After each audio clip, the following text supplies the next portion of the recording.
Let's go. Let's go. How about What's that? up, fellas? What up, dude? Oh man, it's Friday, man. It's a Happy weekend Friday, kickoff guys. party. Yeah. You're good, What do you guys John do B. this week? Twist it up, bro. Twist it up. Oh, I didn't man. have time to make sure it was perfect. That's what she said. Oh, man. Tony's in the house. What's going on, bro? It's a party. Hey, we're sending, I'm just resending the link here. What do you guys do this week? Well, we know what you did. We nothing like what you were up to, man. Fucking living your best, like, romantic getaway on the beach life and getting straight from But I don't know, man. Just worked. Did about 6 pork butts and a 16-pound brizzy, and Ooh, nice. and some other fun little cooks along the way. Really productive week. I don't know about you guys, but Doobie's heard all about my list all week. And every day I've been making a list of like 20 things I want to get done around the house or with work, combo 20 things on top of the other random shit you do along the day. And I've knocked it out every single day. And I tell you what, I got a lot less shit I got to do next week. So, hey. Yeah. Before we get to Mr. Marco, come on, someone say it. You guys are lame. Jesus, never mind. Just forget it. This guy does some random layup. Yeah. All right. Well, now that no one goes around the pool saying, Mr. Marco, Mr. Marco. Hey, man, the legend himself, Mr. Marco from Woodfire. Listen, all I know is this wouldn't have happened if Nombre was on here.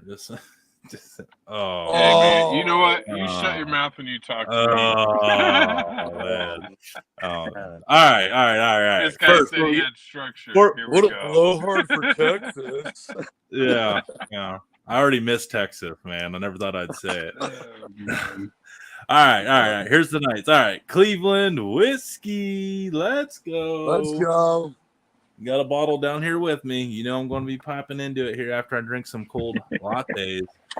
And then also, Cleveland whiskey. They announced that I'm going to be doing something pretty big up there. They're doing like their first like public relations event since COVID. And they sent something to me today. So that'll be something big coming up here. So that'll be pretty fun up there rubbing elbows in Cleveland and the stomping grounds. Speaking of Cleveland, barbecue ranch, it's Branch right out of the Cleveland area, out of Lakewood. Also the silver award winner at the National Mustard Contest with the Fieldhouse Mustard. It is absolutely phenomenal. I'm a brat, kielbasi, any kind of ground meat in a casing on the grill kind of guy. The Fieldhouse Mustard is a winner for it. And speaking of a winner, the American Royal Hot Blend, the Sweet Heat, just got their grand prize American Royal, Willow Seasonings and Blend. But don't forget about the Memphis Barbecue, Sweet Smoke, and High Elevation for the dry rubs. And then also the Colorado 1859, right, Johnsy? Yes, sir. Yes, nailed it. Tangy mustard sauce, and then also the Sweet Tang. Fricks and Family Farms out of Dakota, Minnesota. November 1st, you can reserve a whole fucking cow. You can buy a whole fucking cow in November. But if you want a whole pig, you can do that too. Or if you want to go all the way down to an eighth, hit them up, fricksandfamilyfarms.com. We love them. We love that they're a small town farm and they raise their own grain and feed their own herd and take care of it. All self-sustaining. Awesome. And also Redbeard Seasoning back on Friday night show, redbeardseasonings.com. Use the promo code The Dude Network for 10% off. Honey chipotle, steak and brisket, and wild game. All kinds of good stuff. And that's it. So without further ado, a man that we all love, we idolize. He's the second coolest guy in Turlock, California, behind Johnsy. Oh, man. You're going to get beat up on the streets, bro. Those are some fighting words. Right? Hey, all I know is you come at this dude because he'll smack the shit out of you. Ask his briskets, man. Yeah, I was going to say, John's going to get smacked up like a ribeye over here. Yeah, he's going to smack you over to fucking Sacramento, bro. Right. So without further ado, a man we all love, two-time guest on a show with us, Woodfire Whiskey. Marco, what up, dude? What's going on, man? Fuck How you guys Welcome back, doing? Marco. Huh? Immediately Welcome got back, better. Thanks for having me back. Anytime, Welcome man. back to the chaos. I'm glad you lost that bet and you had to do it twice, man. That's all I know. Yeah, that sucks. Fuck, here I am. Let's talk some shit. Yeah, let's go. Oh, So, man, I know Nombre's not with us tonight, man. And like, really sad that you're not getting to hang out with your buddy here because you guys got to do something really cool. Oh, he's not here? Oh, I gotta go. Yeah, I thought that's why you said. That's why I thought you went from like I can do the show to like I got like 20 minutes, and I was like, oh, you obviously found out Nombre wasn't going to be here. Nah. But no, you were with Nombre at an event here, and you got to do something pretty cool. Instead of talking about it, let's just show everybody what you got to be a part of a couple weeks ago with Al Fragoni down in South Texas. Primals need to know how Woodfire and Whiskey is dining today. A whole fucking raw cow. Dude, you're like, I like how you just like the best videos are when you're like laughing when you're talking about your like you like laugh at your own shit like those that's like that's all. You're like a whole fucking stoned cow. out of my mind and drinking. It was a good time. Good In time. Texas, you are a rebel. It's always a good recipe for fun. Yeah, Yeah. I did smack the cow, by the way. I did see You that. have to. Yeah, I did. I had to. Yeah, did you smack it or just smack it? It was on the ass, right? Oh yeah, smack his ass. Yeah, Yeah. a little rump roast Did action. A you little get both inside the thigh. sides to keep it even, or what? Yeah, a little double hand action. Yeah, get in there. Have some fun, right? Yeah, Absolutely. So we've gotten several different points of view on this because believe it or not, you're like the third person that's been on the show that's been at this event. So what was your take on it, man? Like, how cool was it seeing barbecue raise so much money for a just cause? Seeing the so I didn't help out with the whole cow. They had a crew of guys doing that and watching them, fucking tie up a whole cow and cook it. I mean, it was incredible. There were so many just animals being fucking cooked over fire everywhere. We had, I think, like 15 chickens when we're talking about little animals, but they had, a bunch of fucking pigs, a couple of alligators and shit. So, I mean, it was pretty dope to see it. It's an experience, right? And I think, the first responders that came out that the event was thrown on for, they definitely got a kick out of it. The people that came and showed up, they got a kick out of it. I mean, it's something to see. It's not your typical. It's not a smoker, right? It's not open and close a fucking oven looking thing. You got the fire going right there. A big ass cow just strung up. I mean, it looks fucking cool. So I had a great time at the event, and everybody I talked to had an incredible time. And actually seeing these open fire masters do what they do, right? I mean, I left totally inspired. So big, and plus, it shows you how good it, like Nombre almost died, and he still will probably say it's the top 5 event in his life. Almost died. You heard about the overheating story, right, Marco? You were down there for that. No, right? no, I didn't hear about that. Oh man, you gotta ask Nombre. Nombre like almost died, bro. He went so hard, and it was so hot that he dehydrated, and his kidneys were starting to shut down. Holy and shit! His body was tightening up, man. They were and Arnie had to feed him pickles and shit to get him electrolytes back in his body, stat. He was I was personally shutting down. I mean, there was water, right? But everybody was, just drinking up all the water. There was more ranch water than anything there. Just drinking so much alcohol. It was hot. Being by the fire, man. I wrapped it up for myself early because I was like that. Went back to my hotel room to hydrate. So I'm not surprised that somebody went through that. It was hot, man, and everybody was working their ass off. We were there hella early. I think 7-8 o'clock in the morning getting started. Some people stayed overnight. Fucking hats off to them guys. Nombre was one of them. Yeah, bro. And then plus pulling coal all night and managing fires too on top of it. Oof. Yeah, my boy Anderson Craft Barbecue. He was working the fires all night. He didn't sleep at all. He just he tended to a bunch of briskets all night. Kept going the next day. hot as fuck. All there is to drink is, fucking Truly ranch water. Shit, man. And there's Too much weed. It's like Woodstock 04 all over again, man. Yeah, with hella fucking meat everywhere. Yeah. Instead of like great. acid, you had beef. Yeah. I was smoking like a choo-choo there, man. I got a hookup as soon as I got in, and it was a good time. Oh, hell yeah. Heck yeah. Gotta get a hell yeah. Sorry. Yeah, I was on a show last night that did that all night, so now it's just carrying over into this one. Nice. Hell yeah. But so what did you cook down there for that event then? Like everybody or were you kind of just more there for like filming content, promoting? Well, I helped out. I helped out with the chickens and a little, and the prime rib. I helped out mostly with the chickens, but only at the beginning. Towards the middle of the cook, some other guys took over, and I just kind of, I was tapping out, man. I got to the point where we needed to finally sear. So all I did, I'll just be honest. I prepped all of the chickens, helped hang them all up. When it was time to sear them, I was drunk as fuck, just throwing hella Blazing Star barbecue seasoning all over these chickens. And Lucas cooking outside and Alfregoni, they were just slapping them on the grill, searing them off and shit. And then I believe they shredded them a little bit after that. Fuck, that's the last I heard of the chickens, man. I was so fucked up. I didn't eat. I didn't eat enough, right? So I went up to go get a bite of some turkey and some pulled pork. Man, I had drank so much and it was so hot. As soon as I took a bite, it was so rich. My brain was just shutting down. So I couldn't eat anything. I just grabbed another drink. Hey, man, when in doubt, just cracking open another one. It's got me through a lot of life's biggest problems. Yeah.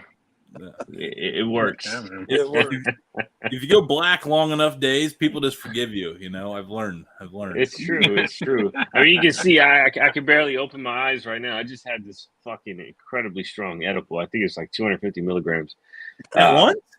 Yeah. So I'm kind of on the moon, but I'm maintaining myself. I can hold a conversation. It's gonna be a good time.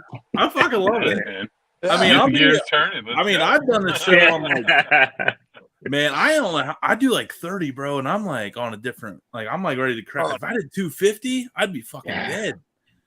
Hey, 20. I probably smoke like 10 doobies a day, but edibles, I take edibles when it's bedtime. Yeah, man. For whatever reason, they knock me down. There ain't a single one strain that can sit there and make me want to run through a wall, man. They're evil. They're evil. They're too easy. The thing is, it creeps up, man. Like it really you start feeling it, and then you're like, "Oh, this is nice. This is nice." And then, like you don't peak for like 4 hours. So by the time you peak, shit! You get the anxiety. Okay. Yeah. That's a whole nother animal. So you said you felt inspired, and we'll keep the questions down to a 250 milligram level here.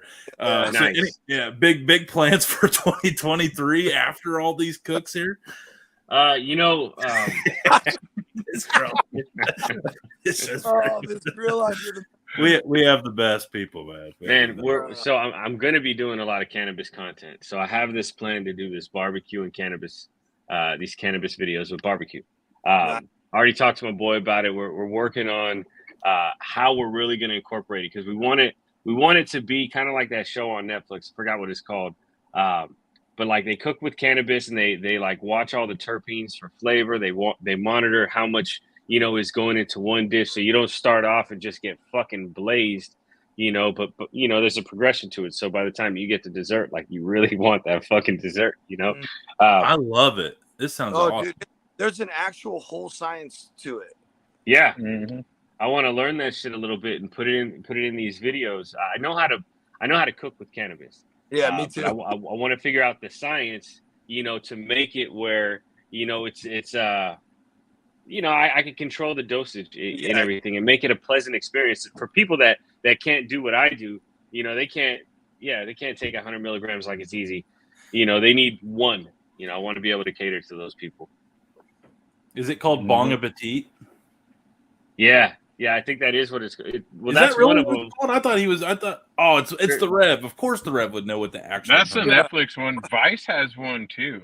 Mm-hmm. It's another Yeah. series where they do that, and that's a pretty I gotta good check one. that out. Yeah, Dude, there's some Ice has a lot of good ones with cooking There- with cannabis. Tons of there are recipes some online. really nice. What's that, John Z? There are tons of recipes that people have, I guess, tried it over and over, and there's some good recipes online if you dive in. Hell yeah! Hey, What if you have- ever want some good edible recipes, like for desserts, bro, holler at me. I got some. I can share some with you too. So I got some fucking. Oh, I strong-ass smell a gummies. collab. I smell a collab. We should do Yeah, I'm all about Yeah. it, man. Problem Hell is every time I make them, I have no idea that the science of balancing it, and I'm telling you, I make them way too fucking strong. There's an That's equation. You gotta look for it online, but there's an equation that'll break down. Okay, if you're using a concentrate, this many grams for this many pounds of butter into this many pieces will give you X amount of milligrams ish. I mean, unless you take it to a lab, you're not going to have an exact number, but you can get within like a 10 to 15 milligram ballpark figure as far as where you're going to be at. You know what I mean? And you can get it. Like I had these cookie bars I was doing that I probably had them down to like 90 to 100 milligrams a bar, like a little 1 inch, 2 inch bar, and man, people loved them, bro. It was like one of those treats I would make for people's birthdays and stuff. Yeah. And they would, man, when are you gonna make another batch of those? I'll take a batch of those. No shit, man. They were bomb, man. Just send him a double doobie, and I'll stop by and pick up the other half. There you go. You guys can rock, paper, scissors for it. Man, I'd even eat lemon meringue, man, and I hate lemon meringue, but I'd smash a lemon meringue THC cookie, man, for real. I went to Colorado. They had these chocolates that were white chocolate with matcha green tea. Sorry. And that was a money flavor. I was like, okay, this is a different combination. You don't see this all the time. You know what I mean? It's a 4-to-1 ratio. Yeah, works best for the home cook. All right. That's 4 pounds of product to 1 pound of butter, everybody. Hey, I just got a gram of distillate. I think I'm gonna make a edible barbecue sauce with, man. Do it. Yeah. A sweet and tangy Asian THC sauce. There you go. I've made butters before and just kept them in the fridge and used them in place of other butter, like where you'd put other butter, regular butter, and it's money, man. A nice infused compound butter on a steak. It'll take you to the land. Hey, I don't want to hear it. Willow's out of Colorado, man. Maybe we need to get him to step up, man. He's got the hook up to some good recipes. Tell him to make a sweet thing into some THC shit, man. That'd be all right. Man, you could get like a herb butter, like a compound herb butter with like some like really cheesy strain that's got like a funk to it. Almost like you could pair it with like a blue cheese. You know what I mean? You could do all kinds of different shit. There's so much you could do. Blue cheese, but that's what I'm gonna do. In the next year, I'll be making a little bit of barbecue and cannabis content. That's awesome, man. I'm glad you're going for it, man. There's a stigma there that not a lot of people have been willing to break that barrier. So, you just gotta break that wall down, man. That's right. Take it down. Wood fire whiskey. Weed fire. Open opportunities and bridging gap. Weed fire whiskey. Weed fire whiskey. Hell yeah. Hey, you should go up to like Weed, California and do something, man. I should. One of these days. Yeah. Hey, I know about NorCal, I promise. I've spent a lot of time up there. Weed's cool and all, but you need to be a couple hours west of that. Yeah. Humboldt spot, man, I'm telling you. Oh, yeah, I've been up to Humboldt. Yeah. Well, I just got back for like yesterday, and it's another vibe again from like I was there 7 years ago. Nice. You would love if you had that stuff going on up there. You'd be murdering it up there. Yeah, bro. Wood fire, weed, and whiskey. Oh man, already's got a ring to it. Oh man. Oh man, it's gonna be great. I did for It's gonna this. be good. I can't It's gonna be wait. good, man. So T-shirts. Yeah, hey, that's a hell of a merch line, man. Yeah, it's gonna be the biggest thing to hit YouTube next year. yeah, man. Watch. Just watch. I'm ready for Because he it. looks I'm away. He ready. can't even look in the camera. Oh no, I'm fucking cat down here. Oh yeah, dude. I There got we one go. rebelling the song of its people in the background. So sorry if anybody here's one that sounds like it's dying a slow death in the background. It's fine, I promise. So all right, man. Like you've got to do a lot of like merch, like not like brand partnerships, and people are probably hitting you up a lot and stuff like that. One question I've never really asked anybody is, have you ever gotten any just like off the wall crazy shit where you're like, nah, man, like no, not a chance. I do that. Some people No might hate name, me for please, this. unless you want to. But yeah, No, I won't say the name, but you're gonna know right away. The flavored pellets. I got offered a lot of money to promote the onion, garlic, or paprika pellets. Huh? Those briquette ones. No, the like the pellets wood for the pellet pellets, smokers. the paprika and onion. Oh, I've never Kingsford. those ones. Yeah, Well- so I got offered a lot of money So, to right? do that, and yeah, that I just don't believe in the product. You know, Yeah. it was a lot of money too, and it was, but I don't fucking believe in it. I don't want to sell that shit to people. You have It to doesn't buy do it. into it, man. I mean, like I have Cleveland whiskey. Like there's a million, like and, and we're a big partner with Cleveland whiskey. But I actually love the shit. Like I actually love. See, that's the thing. If you like it, I reached out to them because I liked it. see, if I don't like a brand, or if I don't feel like I would actually use it, I'm not going to be fake and tell people, oh, this is fucking fantastic. You know, I took a deep liquid smoke, and a lot of people give me shit for that. But I actually feel there's a purpose for liquid smoke. There's people that don't have smokers and they want smokiness in their food, and from just a fucking foodie perspective, if you want that but you can't get the big ass smoker, then you fucking use a little bit of liquid smoke, no problem. I believe in that product because I understand its use. But these fucking flavored pellets, all it does is create a smell. Burn some fucking incense, throw an onion into your fire. What are you doing? You're not flavoring your food. You got flavored fucking pellets. Like, what are these seasonings? What are they glued to? I mean, That's what I want to know. Yeah, what binds Oh, the we use seasonings real- with the wood? Real cumin. Well, how do you get that to stick in the freaking pellet in a briquette? Yeah. Nope. It's Yeah. so I turned it down, and believe me, the amount of money that they offered me, I mean, it wasn't like ridiculous. It's under $20,000, but still a lot of money to just make a few 60-second videos. And it's You can give them mine if you want to. Yeah, John. Hey, not everybody in Turlock's walking a straight and path line. No. Marco. Hey, I don't like it. I won't talk yeah, about it's it. Hey, I'm with you though, man, because it's like that's a lot of money. But when people find out you promote something you're not really behind, everything you go for, like the rest of your career, which hopefully is a lot more than that. It's a small sacrifice for the greater end. So good for you, man. And no hate to anybody that's No. I know some people that listen to the podcast and everything and watch it. I know they probably have used those pellets or taken that deal. No hate to you. If you believed in it and the money was right for you, good for you. I personally speaking only for me, don't fucking believe in that shit. Yeah.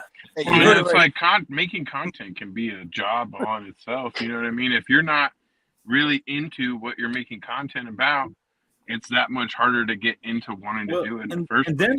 Then what we're doing is a job. I mean, we didn't do this to be a job. We went this as like never felt like you're working a day in your life type shit. So like, man, I don't want to fucking cook with this shit today, people trust us. People Mhm. trust what we use. We put out a popular video and they want to know exactly what we did. We may not have done it like the right way in culinary terms or barbecue terms or whatever the fuck, but they trust that whatever process we used and they see that end result in the camera, they trust us. They want to take that recipe and that same process and do it. We have an obligation to make sure we're not giving out some bullshit.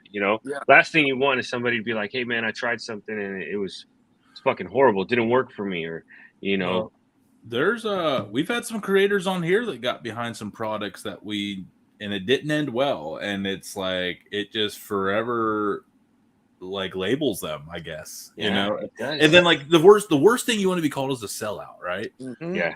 And it's like the first thing you get called if you like back like it'd be like oh Mad Dog 2020 shit so smooth like this is the best, you know, natural light.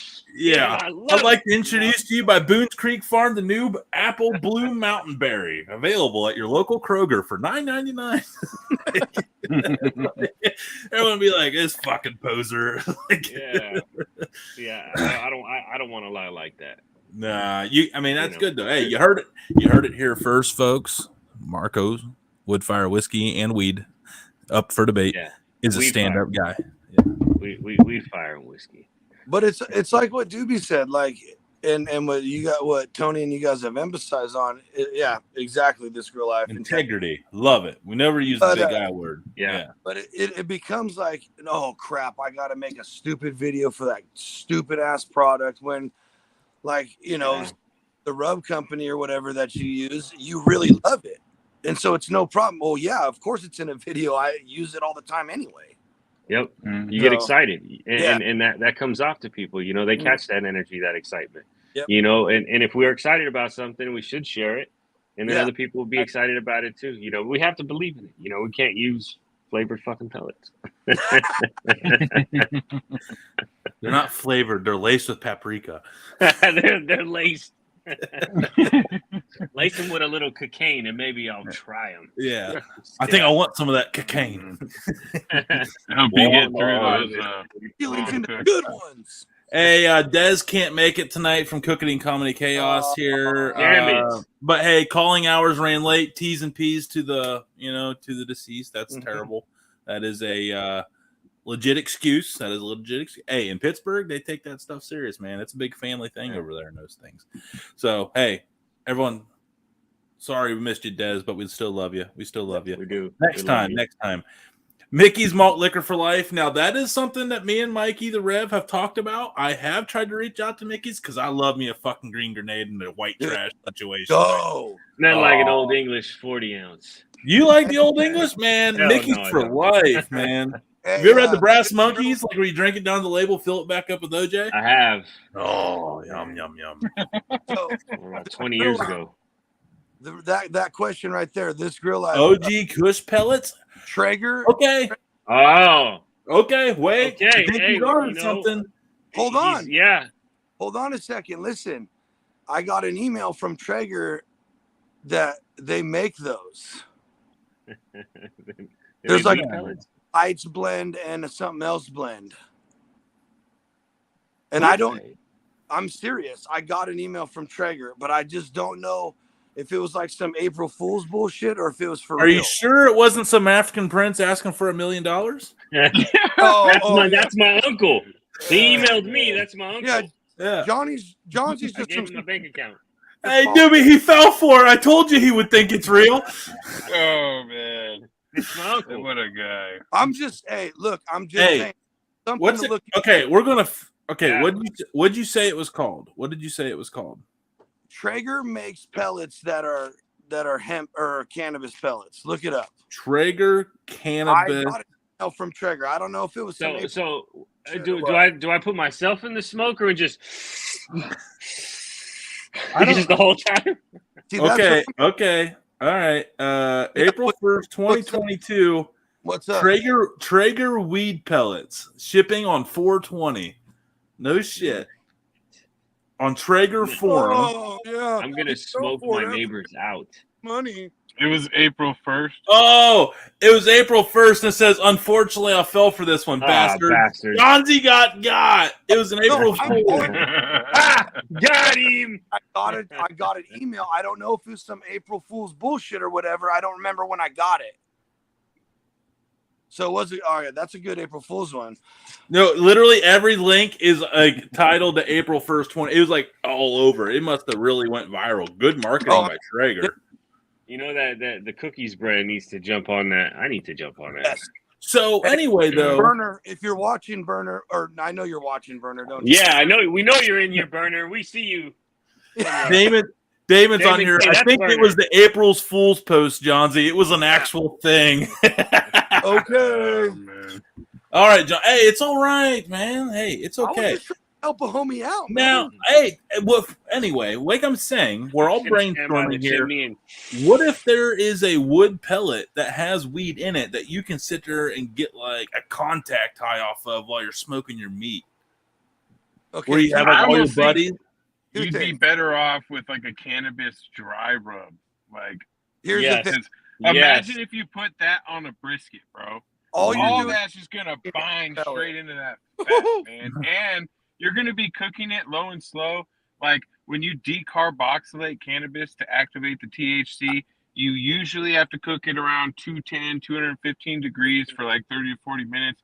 And then the THC is activated, and then it can now bind to fat, right? So you're cooking at 225, 250. The first 30, 40 minutes, you're activating every little bit of THC in that cannabis. And all it's going to do is bind to all that fat in the brisket. This Like, actually became that's fucking brilliant. I might, This might became- man. this became No, my favorite show of all time. Real yeah. quick. Yeah. if you But throw it in the on pellets, that note, burn it I off. gotta run. I gotta get to Albuquerque. We're gonna smoke a bunch of barley for some beer. So I gotta hit the road. But I'll probably hop on the after party if you guys are still on. I'm like an hour out. So All right, man. Be safe. We All right, appreciate man. your weed brain, Doobie. That's a hey, fact. anytime, man. I'm always Hey. gonna talk about weed. Look, man. Doobie hasn't said 10 words in 6 weeks. We talked about THC, and it was like motor mouth of the Mississippi up there, Hey, man. I'm ready, Like, man. That's what I'm about, man. I'm oh, waiting man. for the day. We got to come up with Doobie's own, like, dude weed podcast or something, man. Do it. Yeah. Do it. Hey, man. We do. Doobie time with Doobie, man. Let's go. Hey, let's do it. Hey, man, be safe. Shout out, Doobie. Yeah. Let's go. I'll talk to you guys. Hey, man, I'll holler at you. Hell yeah. All right. Yeah. So, Marco, man, never remix my videos, bro, because they don't Why? perform. They don't perform. And They just, you know what? Yes, it Social does. media, you know, a lot of my videos aren't performing like they used to before. So it's, you know, I'm at this point where, you know, I'm just making content because it's fun. You know, I'm just back to having a good time. If it pops off, great. But I've made it to a point where I have, you know, 2 million across all platforms. I mean, I'm pretty fucking content with that. But I want more. Don't get me wrong. But fuck, that's a lot of people, you know. So it doesn't matter. You know, I think it's at like 3,000 views. You know, that's good enough. A few thousand, you know. Fuck it. Yeah. I mean, look at it like this. Like companies are like, oh, like I'm worried about what they do or what they'll say or if they'll like the results or anything. It's like, yeah, that shit's up there permanently. When you pay all that money for a radio ad or a TV ad, if they're not sitting there not taking a piss break during the TV game commercials, they ain't never seeing that thing. So, and guess what? It's up there. It's never going anywhere. I call it permanent advertising. Yeah, that's what it is. Yes. That's what it is. Start selling it as permanent advertising. Yeah. I'm gonna turn them into NFTs and so. All right. Well, there was another guy over here that knows, like, we lost Doobie, but we picked up another big THC brain here to add on. To yes. And he's, we were talking about the Rev, White Trash Mike here. We're going to bring him on. I don't know if you've met him, but meet the Rev, straight out of the trailer park, right out of the trailer park, White Trash Mike, man. What's good, y'all? What's It's up, okay to Mike? laugh. He embraces it, Marco. We're not picking on him. He'll tell you that's his life and he chose it. Nice. Yeah, it is. He's awesome. So, all right, man. You heard about the big Dude Network / Marco multi-billion-dollar collab idea of the wood-infused charcoal briquettes instead of lacing them with paprika, thyme, cumin. I mean, I'm sorry, cumin, but they probably have some of that other stuff in there too. And I said it. So, what is your take on the whole? How would this work with, in your opinion, there, Rev? I feel like you would know a lot about this. Just a hunch. You want to know how to make one? I'd tell you how to make one. I mean, tell us. I mean, we're ears. Yeah. Okay, so charcoal briquettes, where Kingsford was originally made by We the don't Ford say that Company, name. right? We don't speak that name. We don't. What? No. Schmingsford. So Schmingsford. all of that Never stuff heard is- of her. Right? He's still a whore. But all of that stuff was the scraps from the wood and like the floorboards and the runners and stuff for when they made cars. Then they torch all the sawdust and compress it into briquettes. That's all charcoal briquettes are, is burnt wood that's pressed into a briquette.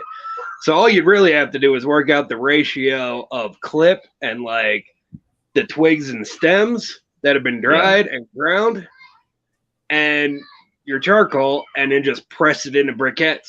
Yep. Done deal.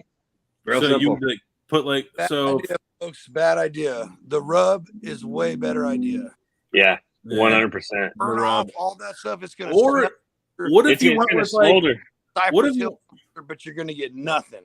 What about like a cannabis and infused Cajun injector? So when you inject your meat with all like the injector, something it's like infused laced with THC. Yeah. Yeah. So I've talked to a couple of guys about the infused coffee creamer. Okay. Yeah. Right. Oh, yeah. Yes. Yep. Okay. Use the same technique with grain alcohol or bourbon. Yeah. Because you power cycle it, and then you're gonna extract all of that. Yeah. And it's gonna infuse into your bourbon or your grain alcohol or whatever, and then you add whatever seasoning blend you want to that, and you're gonna have your infused liquor. Right? So then you'll have your infused injections. Nice. Oh, brilliant! And it would the briquettes will get the neighborhood as high. And if you're what you could do to double down on it is take some of your butter, melt your infused butter, and blend that in with the infused liquor when you make your seasoning blend for an injection. So you have infused bourbon, infused butter, bourbon butter blend. Injection. I don't know how Cleveland whiskey feels about it, but I'm an independent property and entity, so I can do whatever. Yo, I hate to do this, but I gotta jump off. I got going on. I know we appreciate you though, Marco. Man, we were just Carlos. Hold on, Carlos. Oh yeah. Oh, fuck this guy. Of course. Who invited this guy? What a clown. Yeah. I knew it. It's confirmed. But hey, Marco, man, sorry you didn't get the. We'll take a half hour of your time any Friday, man. Always an open door to you. You're fucking. Let me know, man. Do this again. Big things happening for you next year, man. I can't wait to be on the sideline watching with my pom-poms cheering you on, bro. For real. Right on, brother. Appreciate you guys. All right. Ladies and gentlemen, dudes and dudettes, Marco Woodfire with weed and whiskey. Let's go. Weed fire. Weed fire. Weed fire and whiskey. Oh, he's going to be up at the College of Siskiyou in Weed, California. Yeah, I know, Johnsy. Dude, hey, no. Weed's great, man. It's a cool area. And the reason I know it is there was there's like 3 kids in West Virginia on the baseball team were from College of Siskiyou, and 2 of the girls' basketball players were from the College of Siskiyou. So they told us all about it, and they had nothing but like really cool things to say about the area. Dude, I worked up there. Is that in Humboldt County? No, that is. I don't know. Don't laugh at me, Rev. I've never been farther west than Omaha. That's not even west, bro. You can't even call Omaha west. I said that's all the farther west I've been. So no, I have not been out west. That's the Midwest. It's the Midwest? Yeah, I've been Midwest. I've been on the western side of the Midwest. See, lots of mayo. To me, the West is Washington, Oregon, and California. So Rev lives in the Midwest, in my opinion, and everything. No. I live in the Southwest because I can drive to Mexico. I know what it's considered. I'm talking about it should be the way Johnsy says so. Sure. I make the distinction that we don't put fucking mayonnaise on everything. Yeah. Like the Midwest.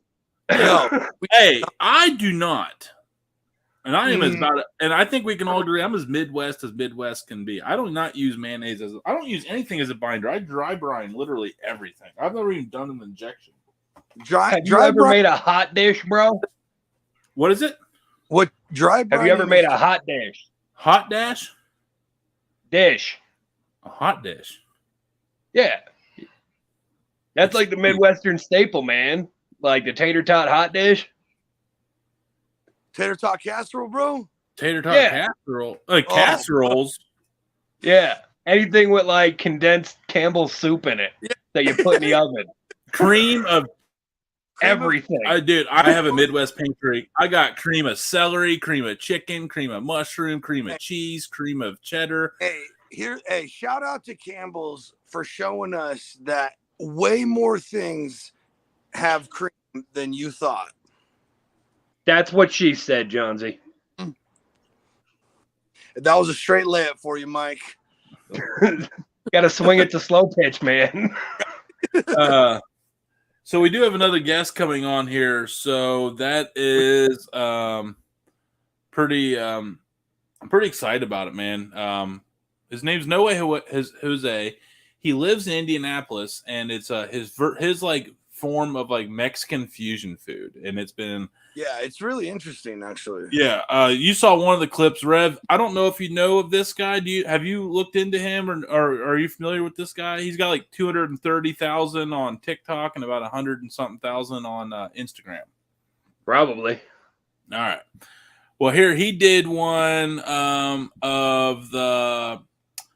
Well, here I'll just let you watch him as he does it his way. He's awesome. I'm gonna show you how to make banana leaf tamales my way. I'm gonna add 4 guajillo peppers, 2 ancho peppers, 6 chile de árbol, and 2 chipotles. Enough water to cover the peppers. Cover and boil until tender. And this is pork shoulder. I'm just gonna cut it in small cubes. Season with salt and black pepper. Cooking oil in the pan and add the meat. And we need to take the seeds off. Chile de árbol will be fine with the seeds. And put some of the liquid in the blender. And blend it. When you get it brown like this, it's time to add the salsa. And in the same blender, add 4 cloves of garlic, 1/4 of an onion, and 3 Roma tomatoes. Add a little bit of water, and we blend it. And we add this too. And like that, keep it on low heat. And I have 4 cups of instant corn masa. I'm gonna add 1 teaspoon of salt, 2 cups of lard, it's melted, 2 cups of chicken stock, 2 more cups of chicken stock. And this is what we want. These are banana leaves. We need to wash them first, and then we're gonna cut all of them about this size. And then we dry them, we clean them. We're gonna cut this part because it gets hard, and also this other side too. We want the smoother side of the banana leaf inside. And here is very simple. We just add masa, and then we put the pork with salsa. I'm gonna add also some cubes of queso fresco. Fold one side first, then the other side.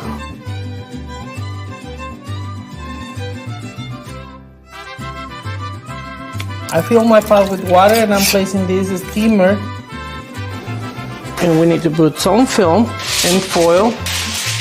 Put it on high. When it starts boiling, turn it down to medium and cook it for 1 hour. They're really good.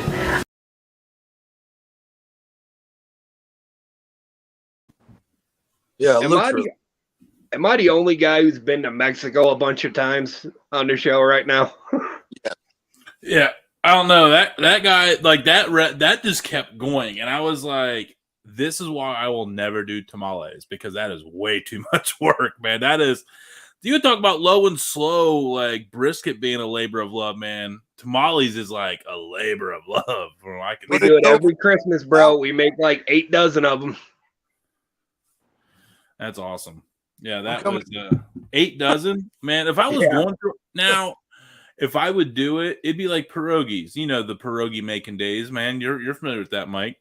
Like, you do as many as you possibly can. Like physically can do in whatever you got. Absolutely. It's the same thing. Like my wife's a really good friend. When she made tamales, same thing. She would just make as much as physically possible, and she'd invite a couple of her friends over to have a tamale party. And it wasn't it was just to wrap tamales. That's it. Just put them together. Every homegirl, every tia, auntie, whatever. Absolutely, dude. Do it every Christmas. Hey, and you get in that line and you help out as much as possible, so you are guaranteed some tamales. I'm the guy who makes all the meat. I do we usually do pork tamales, so I'm the guy roasting off like 8 friggin' pork butts for like 3-4 days straight. And you guys keep going here. I am working on getting our next guest hooked up here, so I'm going to let you guys just kind of keep doing what you're doing. You guys are killing it, by the way. Oh, we're gonna get banned. We're gonna get banned. I still have inmates run the asylum. Hey, Yeah. I still have the dump button. Still have the dump button. All right. As long as there's that red button, man. So that's actually one of the things I want to do. Like I've been talking about it a little bit more, is doing some tamales. I don't know. I love them so much, and they're getting harder. And they used to be able to walk. Like I'm serious, they'd be selling them everywhere. Like every parking lot, someone like a young kid. bags of them, dude. Like 3 of them for $1 kind of shit. Yeah. Oh, I'd buy I'd spend I'd be like looking through my wallet. I got $38. How many can you give me? How many can I throw in the cooler in the back of the truck? Absolutely, dude. Hey, and those tamales I will put up against anyone I've ever had in a restaurant. I don't care what anybody says. Those are real deal deliciousness. Absolutely. Dude, and it's like marinara sauce, dude. Everybody has like the family secret, you know? Exactly. Yeah. So, and like, that's what I'm saying. Like you said, you make pork, and like that's like, at least around here, that's like the main tamale. It's like the red sauce with the pork, the traditional tamale, and they do the jalapeno and cheese one. Yeah. That's like, you can find those. If you never even heard of a tamale, you can find those ones. Yeah. And I love, and that's totally, that's what we do is pork and red sauce. The dessert ones I'm not a huge fan of, but at least I haven't, of the ones I've had. But I love tamales every which way, shape, and form. But my favorite is the traditional like pork red sauce one, right? Yeah. And the biggest thing you got to know about making tamales is the masa. Yeah, being able to get the right flavor and texture. Right, tamales suck. So I went to like a pretty high-end Mexican joint because it was like right next to like Ruth's Chris, and they had some banging street tacos. They were so good. And I'm like, man, they're like, oh, we have tamale. I'm like, I got to get a tamale. And dude, that thing was so dry. It had no sauce in it at all. I was so fucking mad. I was so, I mean, it's like a fat kid not getting cake on his birthday, man. My bad, Jonesy. Go ahead. No, I'm sorry. Go ahead. No, that was it. Oh, I was just like, and like, I'm telling you, like those tacos may have been delicious, but come out here or like down where Rev's from and have actual street tacos. Totally different story. I do want to hit up some taco trucks in like a big city, man. Like any big city. Like, I mean, I'm talking where there's a line where I have to wait in line for like 15 minutes to get a taco, man. Like, that's like dude, they're just like, they'll just be parked at like a car lot. And that's where they park every day. Or they'll be parked like in town. There's like one spot where there's like 4 of them that they've been there since like 89 or some shit. Yep. And they've moved from next to the railroad tracks. Now they have established spot. Like there's one, everybody knows where the ones are, and they just park in these. There's one across the street from the DMV in the next town up. And like, that's one of the money ones. And, are we having a taco territory geographic war right now? Who's got the best tacos? East LA tacos? No. San Antonio tacos? Tony knows what's up. This Grill Life, he knows what's up. I'm telling you, the farther you get away from this little pocket close to Mexico, the shittier it gets. And I don't care who says it or what they're talking about or what restaurant. It is a fact, man. It's a fact.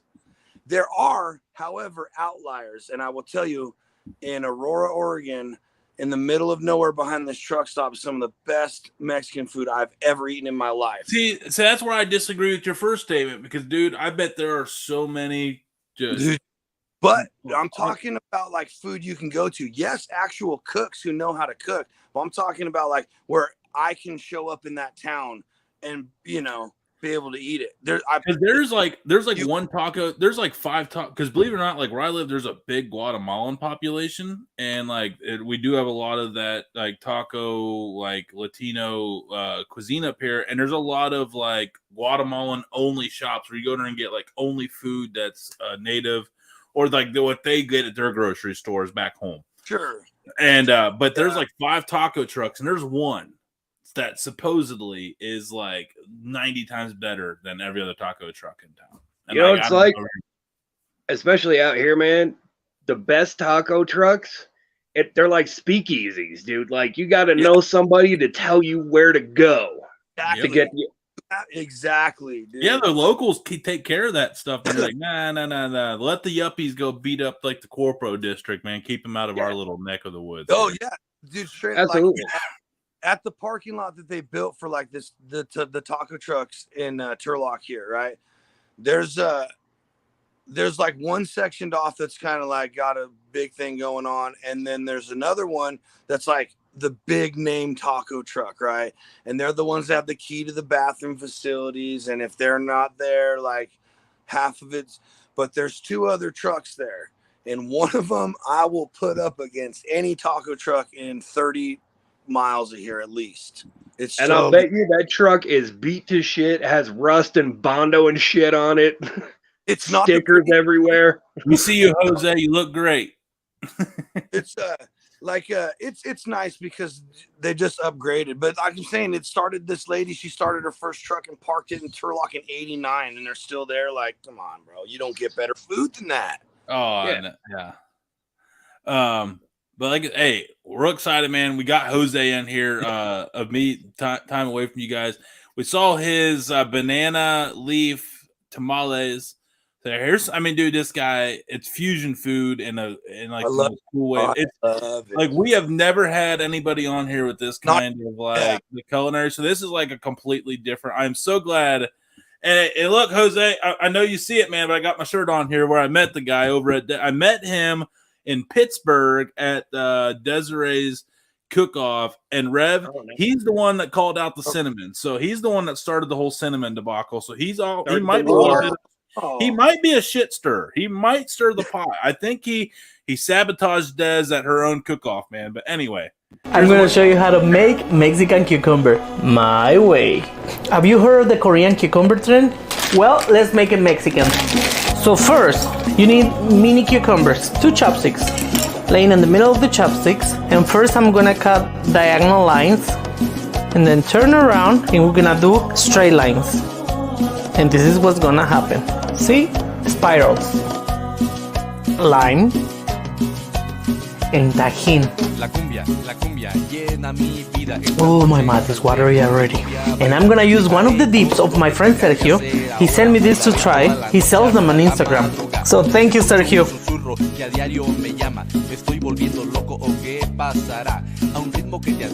So if you don't know, we Mexicans love spicy and sour snacks. So have you ever tried them like this? Oh my god, this is so good. I'm gonna regret so much later with my stomach. So good. Hey, and here he is, dudes and dudettes, Jose! No way, Jose! No way, Jose! What up, man?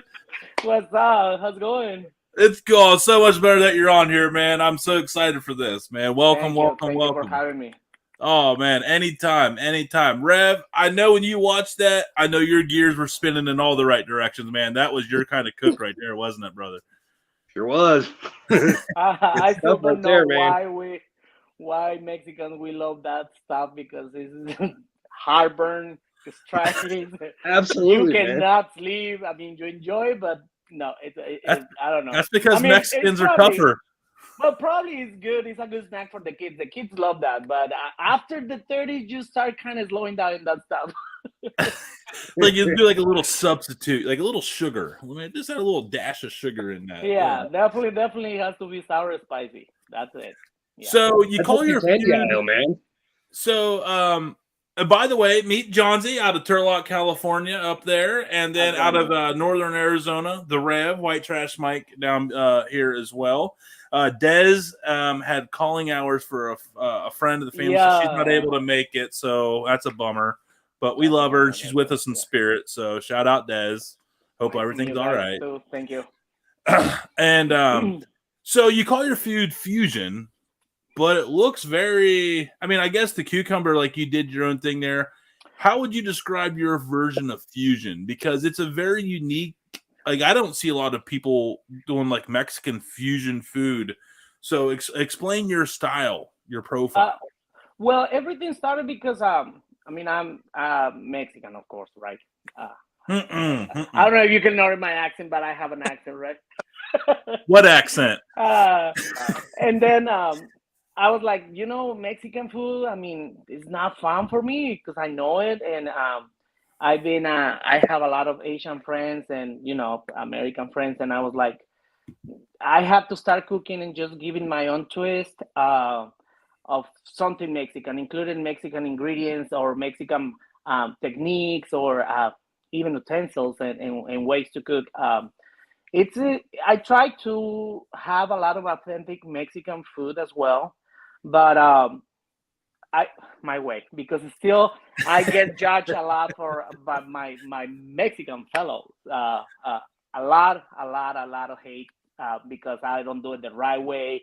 But I mean, I try to as much as I know how to make things from scratch, it's still I try to find ways to make it fast, quick, and easy. Especially, I was living in Alaska for 7 years, and when I was there, it was very hard to find ingredients in all the dry chiles and everything. So I try to figure it out. I mean, you're craving for all this Mexican food, all the all the crap that at that time you weren't able to get in an Amazon, because right now you get everything online. But even in online, getting stuff in Alaska was so expensive. So that wasn't a possibility when I was there, and I was like, yeah, let's figure it out with some other ingredients, substitutes, and everything. And that's how I came using enchilada sauce for a lot of stuff as well, because it's easy to find it everywhere. And as a Mexican, you think, oh, it's enchilada sauce, but if you read the ingredients, it has everything in there already, just missing the bright red color from the dry peppers. But that's how I came with everything, and that's how I call it my wave. It's still, when I say it's my wave, I got a lot of people telling me stuff, but when I first saw it, it's working. Yeah, everyone's got to have a catchphrase, man, and you nailed it, because it when you hear that, you immediately know it's you, and it's awesome. So good for you on standing out in a very saturated crowd. It's not easy. Yeah, I never thought about it until I got the cashier at the store. He was like, "Hey, you're Mr. Marway," and I was like, "Okay, so it's working." Oh, fanboy! I never thought I was gonna be, but I mean, it came out from then. I mean, when I started the channel, I was like, I have to have a line, and I didn't know what. And I was like, you know what? It's gonna come by itself. He's gonna pop out, and that's how it's gonna be, and that's how it happened. And I see myself the videos from a year before, and yeah, it's so different now. It's more like my way. My way. Yeah. Oh man, that is awesome. No, it's amazing, man. And I guess I haven't had a whole lot of that. About when I met you at Dez's, there was like, you're the guy on the thing, and I'm like, I am. I'm like, how are you? And it was like but at first, like, everyone was like kind of distanced, like, man, I don't. Well, I just got there very late. I didn't have time to introduce you to anybody and talked or nothing. I mean, I was supposed to be there super early, but I had to cook all my stuff in my hotel room and figure it out with a small top stove, and I made it work. But it was a chaos working in the hotel room, but it worked. John Z. Rev, do you guys remember the video of like Alyssa losing her mind eating that like mojito, like lime cheesecake thing I did? Yeah. Oh, yeah. That was his, man. That was his. This is the guy. Yeah. Alyssa's still mailed those at the hotel, and I made also the pork stew with morita pepper and barbecue. So it was kind of like a spicy barbecue pork stew. And it turned out very spicy, and I was so septic and afraid, because I was like, most of the Americans can handle spicy. I mean, most of them, especially in Pittsburgh. Yeah, and I was surprised. I mean, Desiree was crazy about it, and everybody was like, are you for real, or just because you want to be good with me? No, they ate the shit out of it, and I was surprised, and I was so happy too. I was like, it's good to have Americans like spicy. Yeah, after them fish oil ribs, man, I didn't have much of an appetite for much barbecue. Fish sauce, Korean fish sauce. Fish sauce. No. I know exactly what fish sauce is. No, they put it on ribs. Don't do it. You were like what's that flavor? I'm surprised that you couldn't get that fishy flavor. But once you put it on me, I was like, oh, I can't get it out of my head and my mouth. It was just fish the rest of the day. Were they good? No. Oh, you okay? All right. Yeah. For me, we're okay. It was like interesting flavor. I wasn't actually looking for barbecue. I mean, I'm not I'm not gonna say fan, but I'm not like into super barbecue things. So I wasn't expecting very barbecue-y, So I was that part of the judging of doing the other parts of barbecue. But yeah, it was an interesting time to pull that move in a competition. Well, we had a lot of moves there. The mac and cheese was not a move at all. The one mac and cheese, it literally, there was a couple noodles I had that were covered in milk still. It was wild. Yeah, rough. Cheese was dry. Wasn't Des. It was not. I still Des. remember. No. It was not Des. It was not Des. It was See, not fish Des. sauce. Fish sauce is very interesting because you open that bottle and it's like, whoa, what am I using this for? Yeah, you know it's there. Yeah, it's one of those things that doesn't taste like the way they smell. Yeah, Sure. but if you stuck your finger in it and just licked it, it would not either. Yeah, and fish does not go good with pork. You put that in the right dish, and that dish wouldn't be good without it. It was, but you're talking about flavor complexes. I cannot imagine putting that on a rib. It was like with a barbecue rub with a fish with sauce a barbecue. it was because I have tried cooked pork and fish combinations before, and they go along very well. But with the mix of the barbecue and sauce and everything, that was like, okay. I'm sorry you had to experience that.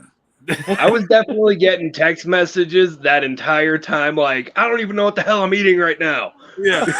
You're not going to believe what this guy put in me. Because I was like, hey, man, Des wouldn't do this, would she? And he goes, no way. No. And I'm like, all right, man. I was like, it happened. I was like, it happened. I was like, thank you, Mike. Questions are being asked. I was like, I need your assistance. I was like, oh man, that was an awesome event though, man. And what I guess maybe I didn't do enough homework, man, but I thought you were from Pittsburgh. I thought Chris was from Pittsburgh. When I saw Linda, I was like, man, she flew up from Colorado. Like, Des got like people to come in from very far away. Yeah, Des would definitely not do that. Yeah, Des, we're missing you, man. We're missing you.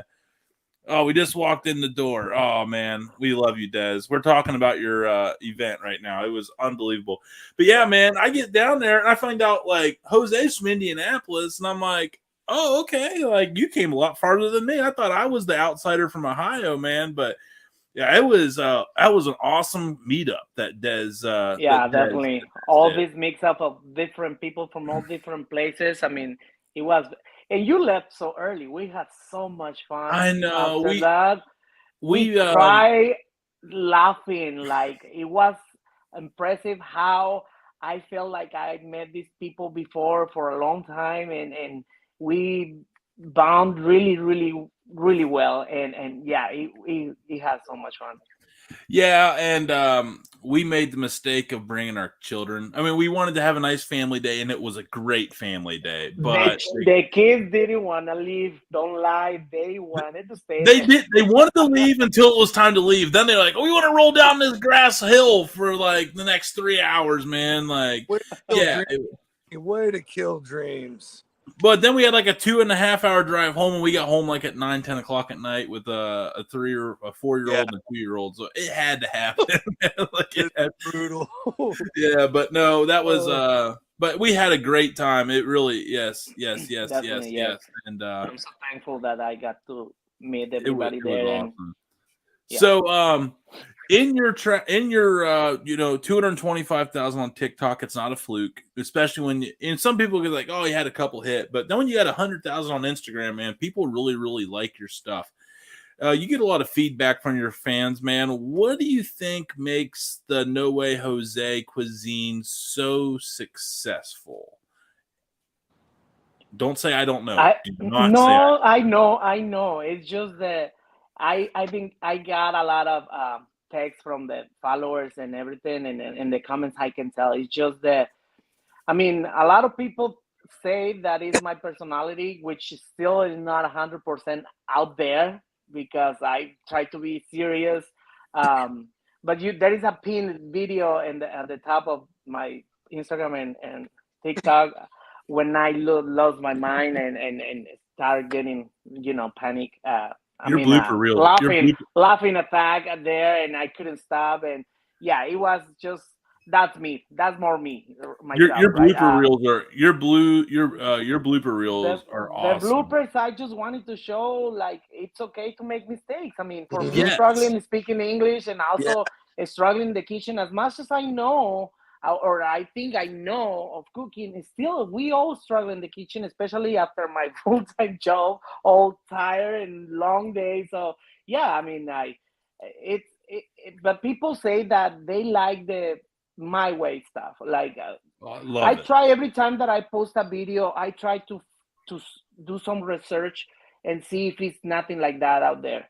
And if it's there, try to make it a little different because I don't want to. I mean, I have given the credit before. And if I posted something that I'm inspiring to, yes, I will give the credit for sure. But I want to be unique, and I try to, I have an idea, and then I'm like, okay. I also tell my brother, help me find to see if it's there, if it's in YouTube, or okay, it's there. Okay, let's make it different, and also the easy part. I mean, I consider myself that the recipes are super easy and good and quick, and I think that's nowadays that's what we need. We want to eat good and cook it really quick. I think that's it. I mean, I never thought I was gonna. I mean, I see 200 followers, but I have deals before with where I've been compared with people with 1 million followers, and I'm getting paid more than them. My engage is more strong than a person that just cooks for cooking, right? And I actually was talking with Desiree about it too. It's like we have less followers, but you know what? People follow us because they really want to cook, because they really want to make our recipes. It's just not like a follow just for that. So the little or whatever followers that we have, they are there. I mean, they really engage on what we do. And I see why you and Des get along so well because you guys are you're true. Like, and I hung out with you guys both in person, and absolutely what I see on camera is what I dealt with in real life, and that was the most amazing thing. Like when Des and my wife like hugged, like there was tears, man, and it was like the most real emotional shit like I've ever seen. I thought me and Des were close, but I found out she just wanted me there so she could meet my wife. I was just like, I was the plus one, man. Hey, she did have a question. She goes, ask Jose about the thingy. No. Well, yes, now, you got. There's no getting out of it now. Well, it just there was at the party we were already drunk. High and everything, like we hell yeah. And, there was another Latina dancing there, and she got so wasted. She started dancing with me and getting too close, and it just came out like it's making me nervous because he's rubbing my thingy. And Desiree loses. She almost have a heart attack there. She couldn't breathe. She couldn't stop laughing, and I was just like, I don't know what to do. I mean, like trying to be respectful as well, and also learn my preferences too. So it's like, what am I doing here?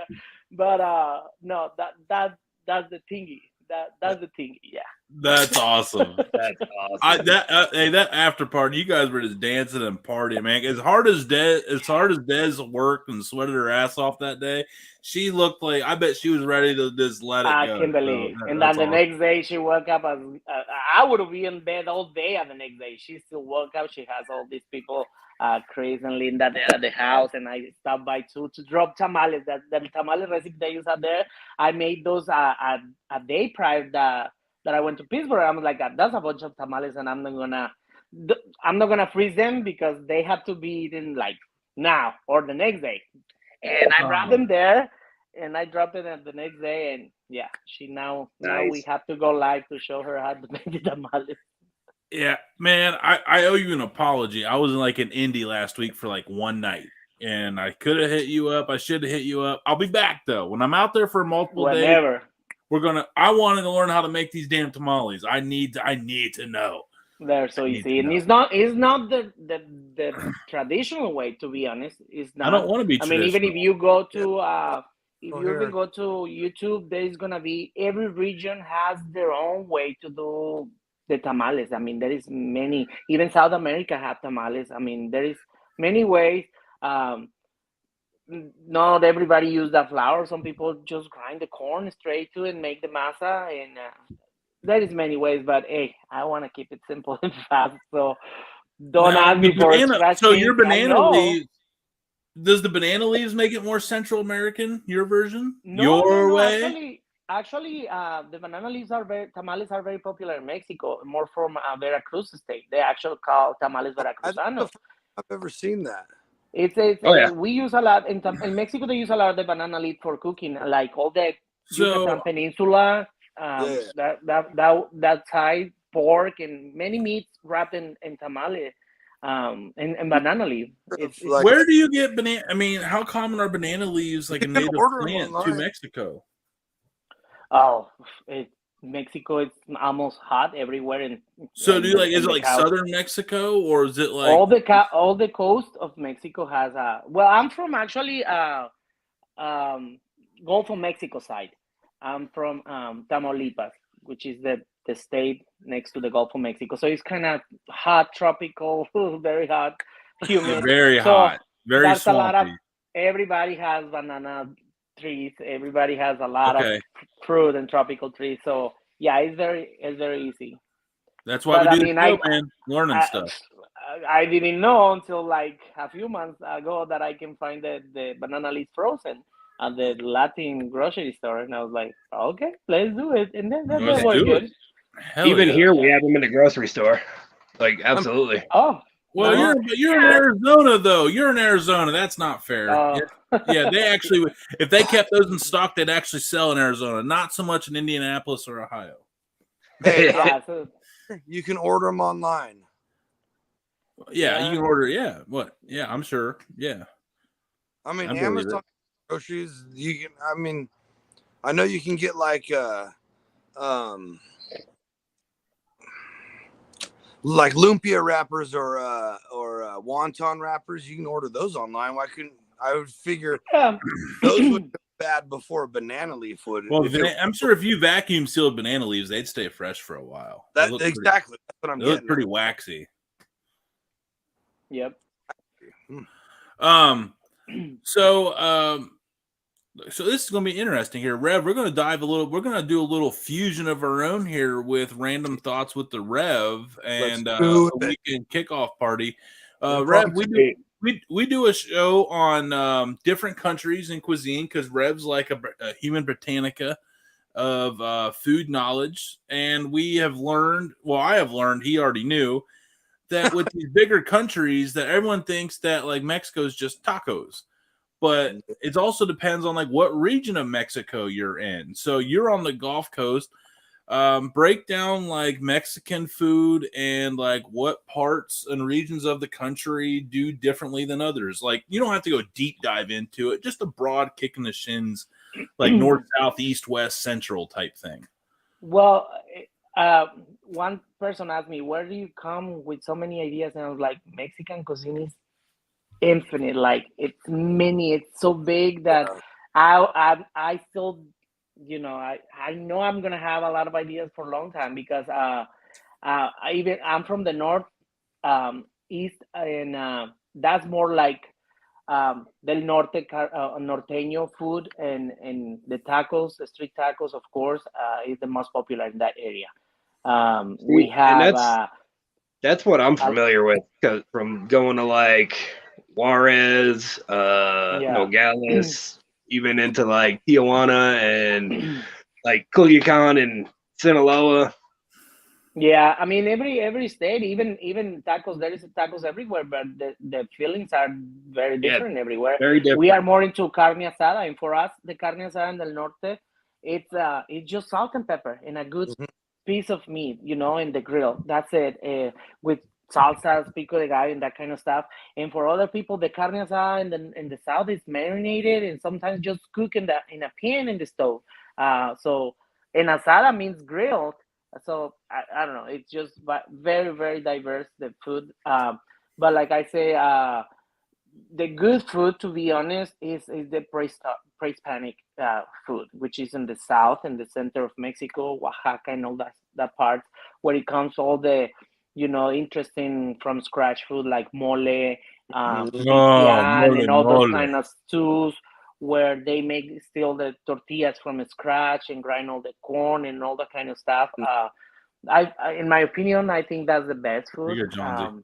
We are more simple in the north. We are more like whatever, but it's still really good. And the street food is the best food. I mean, the little tiny restaurants have the best food in Mexico. Taquerias and such. Yeah, absolutely. Yeah, Oaxaca also has some of the. I mean,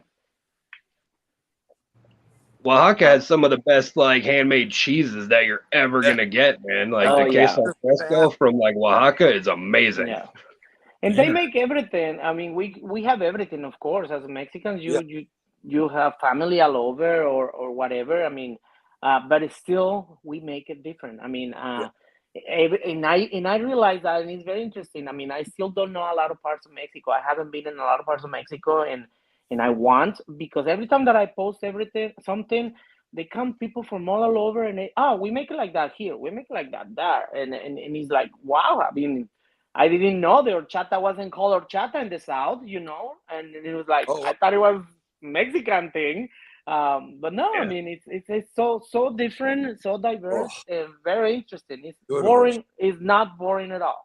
It's Mexican food is so good, and I mean, it will be hard to break it because, like I said, in the north there is a lot of very good seafood, and the Pacific, and also in the Gulf of Mexico, like Veracruz and Yucatan, they have their own. I mean, it's hard. And someone told me one day, why do you go and do a dish from a characteristic dish from every state? I'm like, that's not gonna be possible. It's not gonna be possible. It's not. I mean, well, if you got you would get some refried beans, scoop it on a plate, melt some cheese on it, call it a dish in Ohio. Yeah, but definitely not. I mean, if people think that Mexican food is going to a Mexican restaurant here in America, let me tell you, it's not. Not even close. It's not even close. Go ahead, John Z. I'm sorry. No, you're good. I got a question, and Rev could probably answer this too, but it's a debate around here because a bunch of my friends say it all the time. Are burritos an American thing, or do they make burritos in Mexico? Mexico, burritos are Tex-Mex. Burritos were born in Texas. And that's an American thing. Where and I have actually, I'm gonna post soon the which I believe is the origin of Taco Bell, which we have a taco like that, but with tortilla fried in oil. Like it's so different. Flour tortillas. Unfortunately, I don't know where the origin is from, but Mexico is corn tortilla. In the north of Mexico, you kind of get more flour tortilla, but it's still not the big thing. It's not the same. The big thing is the corn. Goes on flour. When people do that, it's a totally different feel than when it's an street taco with corn. No, if you never had a homemade flour tortilla, you have no real tortilla. So, getting the one from the factory are nothing close with you're an effing loser, is what Jose is really trying to say. I had a real homemade tortilla, Tony. You know what? Now that you brought this up, I need Jose to do me a favor. Okay, I've been trying to get Tony to buy a tortilla press for like 2 years now. Okay, it needs to happen. You have to. You have to. Tony, you absolutely have to. I know. When I was in Alaska, I was. We'll come back, John. I didn't hear you. Some of my friends, they love the spicy stuff, and I was like, you know what? I'm gonna make tortillas, like real tortillas, because I was able to find the flour, instant corn flour there, and so I ordered a press in Amazon, and I showed them everybody. It's like it's not hard. It's not. Yeah, probably the tortilla will be a little thicker, when you make it at home, but they were like crazy. They were like not even close from the tortillas that you get from a package. It's nothing close. This is way better, way better. If you don't eat it right away, they can, they get hard later, but those are to eat right away. Now I just did them with like a roller, like it wasn't the press, but they were still fantastic. Because I did them with the bacon grease and the flour and the water and and all that good stuff. And they were delicious, but they looked a little. They were more polygons than circles, but gotta get the press, man. You know what, man? Like I wasn't trying to win stylish points. I was just trying to be fat, man, and live my best life. So get off. How were you able to roll it a corn tortilla? Yeah, it was that was flour. It was flour tortillas. Oh, okay, flour. Yeah. I haven't done. Actually, Alyssa, you met my wife. She's not a big fan of the corn tortillas. She doesn't like the flavor. So let me make. So she likes the flour tortillas, and I make what the house likes. So she wins. Yeah. She's a lot prettier than I am, Jose. You've seen that. I try to keep her as happy as possible. Have she ever tried the homemade corn tortilla? Oh, I'm sure if Jose makes it, she'll love it. Yeah. Well, yeah. Next time that you guys are here in Indianapolis, let me know. Man, I ain't seen her light up on a dish like that since, as Doobie would say, since man. And I make a lot of dishes in this house, and she ain't lit up like that once in 6 years. Yeah, no. It's so different. It's nothing close. Like when I go out for food, my friends are mad at me all the time. Let's go for Mexican. No, I'm not going there. I'm not going there because I'm gonna get so mad, and I'll be like, did I pay for this shit? I'm not doing that. I'm like, I can cook it at home and way cheaper, so that's fine. See, so I go out I have a secret to that. So I'm very. I mean, and I said I try to go for Asian, Indian, and all those cuisines that I don't know how to cook. Yeah, they're delicious. Me too, man. But it's so funny because I had some friends from Thailand and Taiwan, and they were in Alaska. And when I took them to the Thai restaurant, they were laughing. They were like, "This is not even close to Thai food." I was like, "Oh, okay." So I'm the same situation here. Americanize the food like super bad in a good way, I guess. But yeah, that's nothing close. I don't think you think Mexican food's spicy, man. Y'all don't hold a candle to Thai food, man. Like that's a fact. Yeah. I believe you. I went to one place and they're like, on a scale of 1 to 5, how do you want it? I'm like, I'm a 3. Oh man, I was dying, man. I'm like, I need a 1, man. I have a friend that she likes to eat and cry. She's crying and eating and enjoying the food and crying. And I was like, do you get the flavor? I don't care about the flavor. I tell you what, man. About the spice. Don't cuddle up with that one. Don't cuddle up with that one in bed, man. She's into some stuff, man. You don't want none of that, man. No, I have several friends. that they bring on the pain. I'm like, it's not. It ain't the way in you got to worry about, man. It's about the heat release a certain level of endorphins, and that's what they're chasing in the heat. I know. Yeah, that's true. That's true. And my opinion was always, I was always mad because I was like, I'm cooking really nice, and like, do you have some salsa? I'm like, really? Are you gonna destroy the food with a lot of salsa? You don't even get the flavors. Well, it's fine. But there is people that love a lot of spicy, and I'm not like that. I like a spicy big with flavor, able to feel the food. Once my tongue goes numb, I'm out. Like it's no longer fun because I want to taste it. Yeah. Like the perfect heat for me is taking you right to that edge, and then it slowly starts to die back a little bit. It takes you right to that peak and dies off, man. That is definitely your nose is runny nose, and that's fine. Clear out the sinuses, get rid of all the sickies, sweat it out a little bit. Yeah. Now, Johnsy, you were going to say something, and then we had to move on. Do you remember what you were going to bring up? Oh, nope. Yeah. So listen, I wanted to ask. Have you ever made, Jose, tortillas using beef tallow? Ooh. I haven't. I have this brand that told me that they were going to send me to try it. I saw the store. I'm recently started getting into the Wagyu. It's just not the real expensive Wagyu yet. No, me soon. but it's still, I was very interested on that because I saw some videos. I mean, the lard that we use is, I mean, no, I'm just curious because we use lard too. I butcher a pig every year. Pork fat is a staple in my diet. Yeah.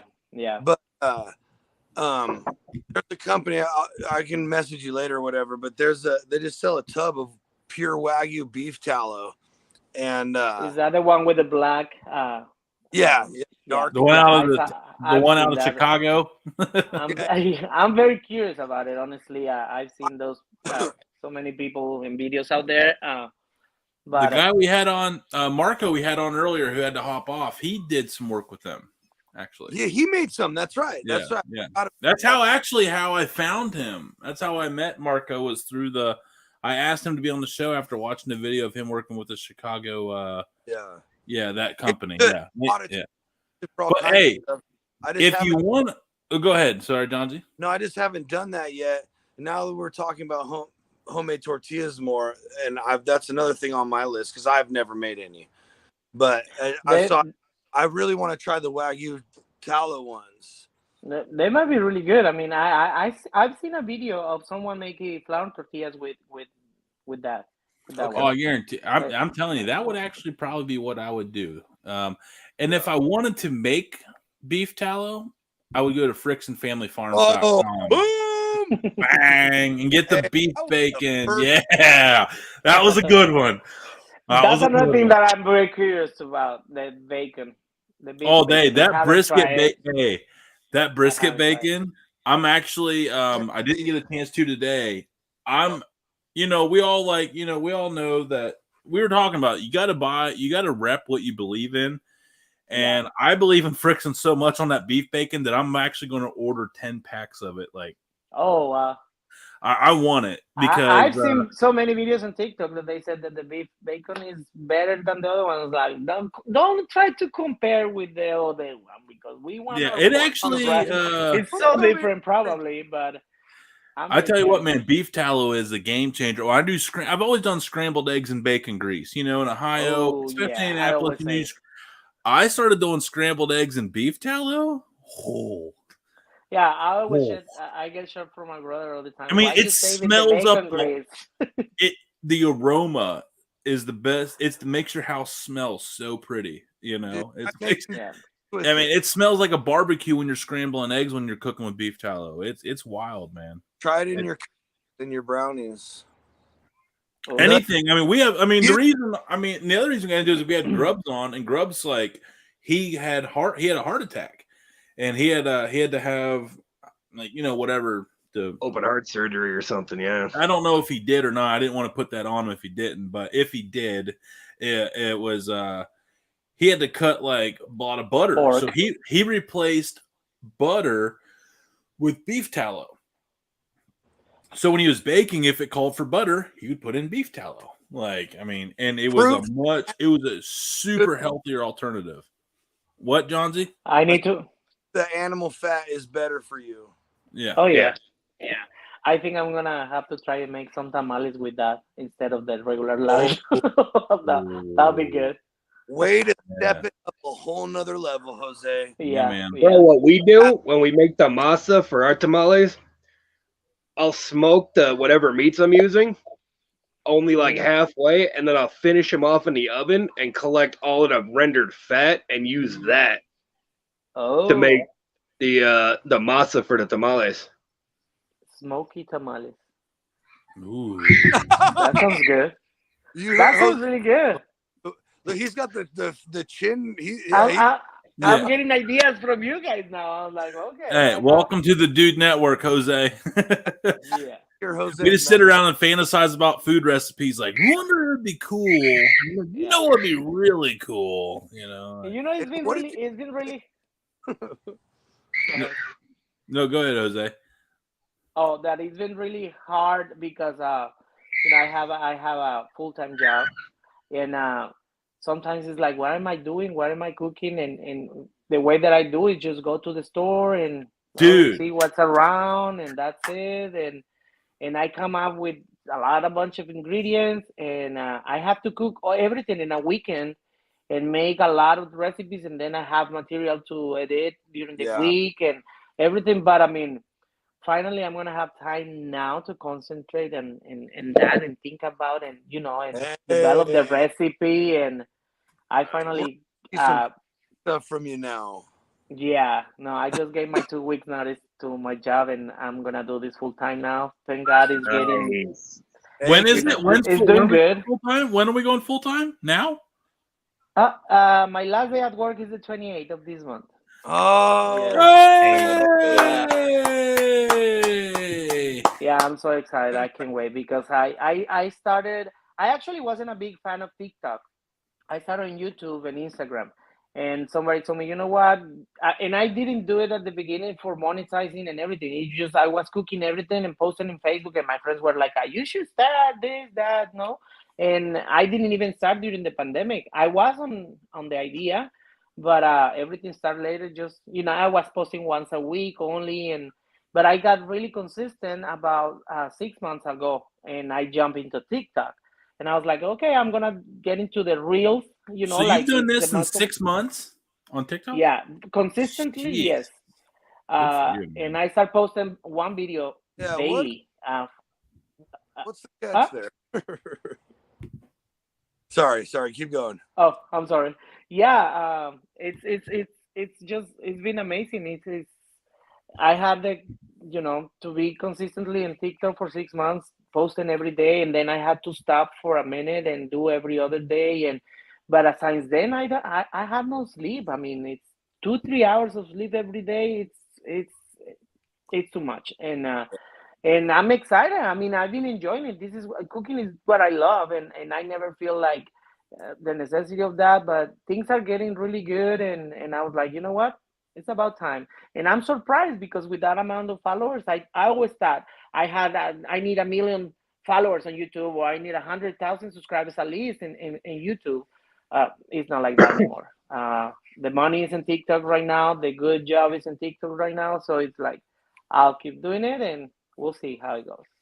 I love it, man. Hey, man, we're all your biggest fan on that endeavor for sure. Hey, if you ever want to kick around ideas and come up with some cool stuff, let me know, bro. Yep, absolutely. I think it'd be funny to see if you guys swapped your traditional tamale recipes and see how much. Yeah, that would be great. Yeah. Definitely. To see what difference there is. That's the ultimate fusion, taking two families of tamale recipes and blending them into one. Yep. Mexican fusion food within inner region. I'm not afraid anymore of doing something different. I made the tamale in a cup. I don't know if you've seen it. Nice. And for a lot of people was like, wow, like amazing. You did it in the coffee mug, right? Yeah. Yeah, that's all right. Got a lot of hate. Too. Good. Like, hate is interaction and engagement. I mean, at the beginning, I was so worried about all the comments, and I was reading everything. And one of the creators told me one time, it was like, you know what? Just start looking the comments as one more view. That's all you need. And I was like, well, it's hard to see it that way, especially when you like to talk back. You want to be the last one talking back. It's hard, but at this point, it's like, whatever. I mean, there is many people that's going to like it and other people's going to hate it. And surprisingly, I got a lot of good comments from the Mexicans in that part, because nowadays, a lot of them were like, oh, my grandma will kill me if I do that. I'm like, yeah, your grandma used to be in the kitchen, working in the kitchen 100% of the time. And right now, us and even the woman don't have time for that. We all work. We all have a busy life.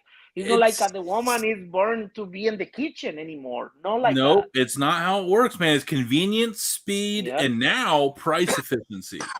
Absolutely. And I love doing the briskets and stuff like that, but I've always gotten a personal enjoyment out of balling on a budget. So I think one of my, and I wanted to do it this year, and I did some, but I'm talking like I actually want to break down, like, go to a store with like $10.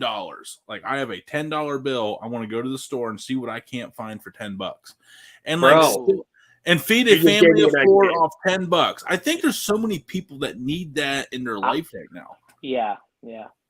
I'll feed you all week with $10. Yeah. You can't even buy a doobie for $10 these days. Yeah. Bro, what if you gave us all of the dudes on the Dude Network a $10 budget, see what we could make? That's a good idea, Red. That's a good one. We could do that for a show. Right? That's show. Jose, you down for that one? Yeah, $10 dinner budget. We'll get Dez on here because Dez is talking, saying like I love challenges. Now what Dez will do, she'll go to Sabatel. Dez will go over to Sabatella's bakery and have them donate like a bunch of kolaches or something like that. She's like, look what I did for free. We love you, Dez. You're just not here to defend yourself, so that's why you're getting a lot of shade right now. So, well, she already won because she has this recipe of the dumplings, which is really good, and that's $5 probably. That's $5 with a lot of ingredients there, and she already won. Yeah. So you were over. So was that your first time at Pittsburgh, by the way? Yeah. So the background of this thing we got to where I met Jose at was it's in South Pittsburgh, very Polish, very Italian, very Eastern European. A lot of culture, a lot of diversity from over there, a lot of melting pot, a lot of recipes from Eastern Europe. But it was a potluck dinner because it was all for charity. So everybody brought in a dish, you had to pay to enter in, and then the money went to the Manassas Middle School. Shout out Manassans, the little Manassans over there, getting their school supplies from the event. But you got to see, Jose, a smorgasbord of Midwest, man. Did you get to so what was your thoughts of the food spread in Pittsburgh, and was there anything that you were like, what is that? Anything? You know what? I have so many thoughts there, and I talked to Des about it. But by the time that I got out of judging, I was full. I didn't want to try anything, and I was like, I should do that in real life. I should eat that time by times, little by little, and I'll be full, babe. Because we were just trying a little bite, and I ended up like not wanting to try anything else. I don't know. I didn't have to look at that. I was very into the barbecuing thing, and trying her brisket was the best part. Like we got the ribs, and that's what I was more into. Like I'm going to try her food because I was the first one following Desiree. One of her followers tagged her in one of my videos, and you should make this or something like that. And I was like, who is this? And then I went to look at it. Who's this crazy lady? And I started watching all her videos, and I started falling in love with her immediately. And I was like, okay, whatever. She never will follow me. We had about this. No, we had about the same followers. We've been there all the time, actually. And then she finally added me back, and I was like, I jumped on my chair. I was like, yeah, this crazy lady added me. She was so nice from day one, and then we started talking. Then let's do a live. But she's like, "What's up, Buttercup?" Yeah, we went live to do that. She was the one that convinced me. That sounded like her in a male voice. I haven't made I haven't made any lives. I haven't been doing lives and anything because I don't have time. And then she told me, let's go live. Show me how to make mole. And I was like, perfect. Let's go and do mole. And yeah, I mean, I love her. I can't believe I love her to death right now because it's like I just met her for once, but she's amazing. And yeah, it's all that I went to. I mean, I went there for her, and I came back with loving more people and having more friends. And I went just because I was like, I need her food. I need her food right now, and that was all about. I'm gonna tell you this. I hope I can go back. So I'll tell you this about Desiree. I've known her since the season simmer and shake days. A friend of mine from down in Phoenix sent me this video, and he says, "Hey, bro, you have to follow this chick. She's hilarious. She knows how to do stuff in the kitchen." And I click on the video, and it's friggin' Desiree. Yeah. I mean, yeah, she's. I think I fell in love with her before I realized I only lived like 90 minutes from her house. So, like, yeah, she's. Man, Jose, we're bummed that Des couldn't make it on tonight. She's getting a lot of love on this show, and I know, right? she's not even, hey, it just goes to show you how much we love Desiree, man. So 2023, you're going full time. So that means you're going to have a lot more time freed up for content. So, but you want to stay true to what got you here because you don't want to be a sellout. You don't want to be a corporate stooge. No. You know, you don't want to be any of that. But what are some goals and some plans that you have going forward as I'm battling some awkward hiccups here? Like for what are you going to do when you got all this free time to make all this extra content? Just do more. I have of it? many. I have many. Or are you going to do more collabs? I have a lot of collabs lined up already, and I'm so thankful with people that has millions of followers in YouTube. The main reason that I quit to my job is because I got a very good offer. I got a call from a producer from a reality show, cooking reality show. Nice. That is big. That is very big, and I was like, "No, are you kidding me? Are you scam or something?" And they were like, and she was like, "No, we found you." Oh, because I finally have an agent. So now every time that someone reach me, the agent answers and everything. I'm able to see everything. So I got this email from, "Hey, we are from this show, whatever," and the agent, what's your budget? What's the collab about? And they were like, "No, we want to talk about the show. We wanna have him in the show." And I need a call, so I called her, and she was, and I was like, "Is this a scam?" No, honey. I found you on TikTok. I love your personality. We want you in the show. And I was like, okay. So I'm gonna be there soon, probably. Is it competition or is it a season? Or is it a season? A season, yes. Yeah. Breaking news on the Dude Network. Let's go. Dude, I haven't told anybody. I'm so happy I could kiss you, man. I told my friends this weekend. I met with a lot of friends of a lot of my brothers from Alaska last weekend, and I broke the news with them, and I was like, I can't believe it. I mean, it's just like, but I mean, just are we allowed to know Are we allowed to know if it's streaming or television? It's television. Oh, very nice. Yeah, dude. So hopefully I don't want to put you in a spot that I have so many questions. Maybe off record, maybe off show record. I'll dive in a little bit more there. But man, that is badass, Jose. Man, you deserve every. Hey, this dude's soul is real, man. Like, we were at the judges table. He got there late. We had already been there, and I was sitting there, doing family man stuff in between the judging sessions, enjoying the wife, the kids, and the day that it was, and all the new friends we were making. And this dude comes down, and it was like, after like 2 sentences talking, I'm like, that is a cool dude. and me and Jose, man, he was my homie at the judging table, man. Like, so, man, like, Jose, even though I didn't get to talk to him much, this couldn't be happening to a better dude. I knew you were up to some shit, man. I didn't know you were up to, like, shit. Like, this is crazy. Well, that just happened last Friday. Last Friday, I got the call. Man. And I was ready already to quit my job. I was like, you know what? I need to concentrate on this. I've been losing deals, really good deals, because I don't have the time. And I was kind of afraid of, at certain age, you are more worried about the benefits and the medical insurance that you are like, fuck, I need my job. Dude, I swear to God, man, that's I love, now for the record, I know people from my company, I love my job. I don't ever want to quit my job. I'll stay there as long as I possibly can.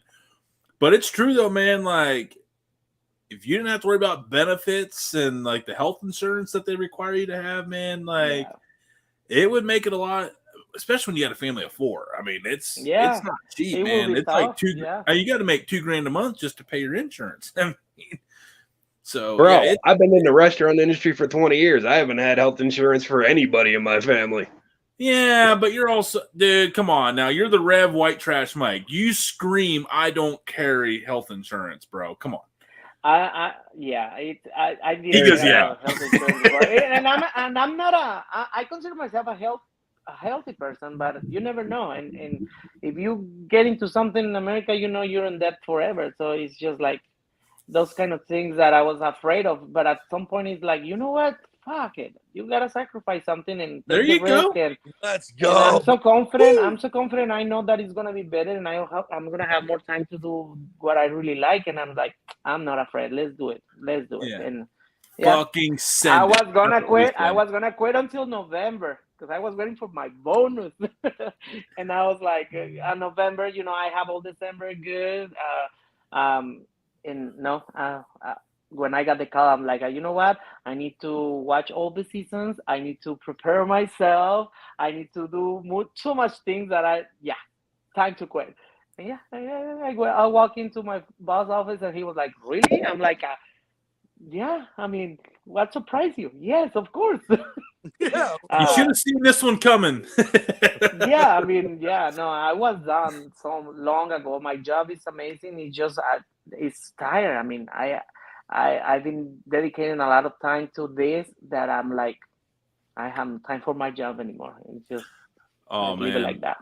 I can't wait to have you back on this show here again, man. Soon. That is a fact. I'm gonna have a lot of time soon. So are you gonna like ever stray outside of Mexican food, like out of Indy? You can be like, I'm gonna do this indie way, like you do like a tater tot. You know what? Indy was just a stop for my life for job because when I moved out of Alaska for family issues, I have a family member that was very sick, and I was like, I don't want to be that far. And my brother was here already, so he's like, let's find a transfer there. At least I'm there. I don't like it. Nothing wrong with the place. This place is beautiful. It's just I don't have friends and family here, so I feel like I don't belong here for that reason. Yeah, but no, I mean, last year I wanted to move to New York or I have Chicago here really close where I go a lot. I want to have a place where I can have food, man. I'm all about the food, like a place where I can just go to a nice market, a farmer's market, nice restaurants from scratch, all that kind of stuff. A Michelin star restaurant, things like that we don't have in the Midwest so easy. I tell you what, man, don't sleep on Cleveland. It's right on Great Lakes. Here we and go. No, seriously. The West Side, West Side Market in Cleveland. It's huge, and you can find pretty much anything there. Okay. And then you got people like right down the road, like Des. You're an hour and a half from Des. You're an hour and a half from Alyssa. We're not going to talk about me. I don't matter. And I mean to you, but I know where I stand in the Jose Des Alyssa clique. I am the shoe polisher in that, and the outlier. But like Cleveland's got every kind of dude. Like Michael Simon's out of Cleveland, so he's got a lot of his restaurants up in Cleveland. By the way, there's a chance we get Michael Simon to come on this show. We got someone working on that for us. Really? Nice. Swear to God, like that might really happen. We're gonna have to chat about that later, Tony. You know that, right? Yeah. Well, the Talking Cleveland Tuesday thing. It would be a Talking Cleveland Tuesday thing. But yeah, I mentioned that he was like the ultimate guest, and the guy's like, "Well, I know him. He's on our show all the time. I'll just hit him up for you." And I'm like, "Yeah, do that, please. Like, I will come up and give you a big fat hug and kiss if you pull that off. I will give you one of my motorcycles for that, dude." All right. We're getting ready to wrap this up here because this I know Jose he's full-time TikTok guy now, so he's got content to make here. We cost him like $100. Yeah, we've had to. Yeah, he's going to send us a fucking invoice now that he's full-time. I mean, yeah. What's the hourly rate? 5 G's, 10 G's. So you're always known for your Mexican food, obviously, but is there a certain type of food, worldwide, international food that you really wouldn't mind like taking a dive? I mean, that you take a stab at, like I'm very interested in the Asian food. Yes. Asian cuisine. I'm all about that. I'm dreaming, and I know I'll be there soon. I want to go to Thailand and walk to Taipei streets and eat all I can eat. Like, nice. I want to try the real Asian food, and it's also so diverse. But that's what I started at the beginning. I started to fusion a lot of Asian with Mexican in my first videos on YouTube, I have long videos, like 4-6 minutes, which is crazy. I made some like a kind of mix of tamales and dumplings together, mole dumplings. So many things that I mole made dumplings, fusion. nice. Yeah, a Mexican banh mi from Vietnamese. A Mexican pho. I have many fusions Pretty cool. that I was very. That at some point my brother was like, why you don't call it Asian Mexican? Because you are only making Mexican and Asian fusions. I was like, If well, you that's the most Asian interesting. Mexican, how would you call it? Asian? Bro, think about yeah. this. You know what soup dumplings are, right? What's that? You know what soup dumplings are, right? Yeah. Think about like a pozole or a menudo. That's what I was thinking. Soup dumpling. Yep. Okay. Oh. Yeah. Definitely. And there is many. I mean, it's very He's always different catching each you, other, dude. each cuisine, but it's still. I don't deserves know. I think we have a lot of interesting things that, yeah, definitely I need to start fusion more in TikTok, because in TikTok I was more like a 1 minute recipe, and I got into more Mexican, but yeah, I'm gonna start doing that because that's Norway Jose fusion cuisine, and I have been fusioning a lot. I'm finding out that my main courses don't do shit, but my side dishes always get some kind of push. So I'm thinking about doing exclusive side dishes for 2023 with like a side of brisket or a side of pulled pork. But yeah, like That's I mean, yeah, the fusion works that like my I do like a barbecue fried rice, like with like pulled pork and brisket, chopped up brisket, and I use barbecue sauce instead of yum yum sauce. Like I did that branchero on it the other day, but like, man, like American barbecue fried rice is pretty damn delicious. But yeah, that's like really that. Good. But that's like what I like to do too. So I like that you do the fusion stuff, man, because these guys will tell you. I don't know how many anything is possible when you see my videos start. They're like, "What's this fucker going to do today? He's crazy."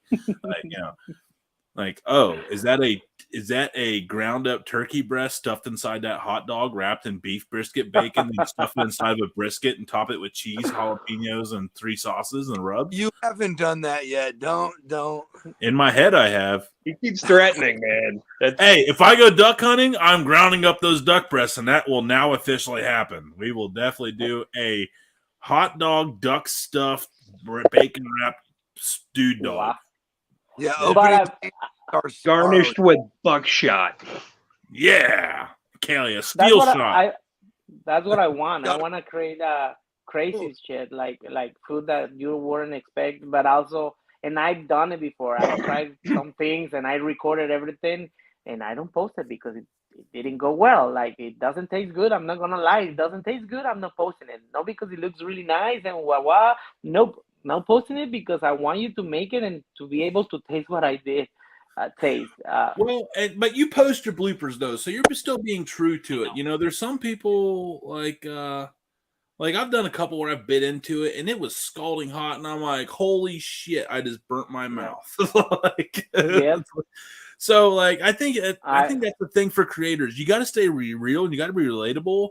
And if you post flawless cooks every single time, like, people are eventually going to be like, all he does, because I've been accused of like, oh yeah, well, you only like everything. You'd like anything. You'd like anything if it meant a business deal. And I was like, man, maybe I don't post enough of the bad reviews because I don't want to bury a small business. I don't want to give anybody a bad review. I'd rather just say, nah, I got one. It was okay, but it wasn't good.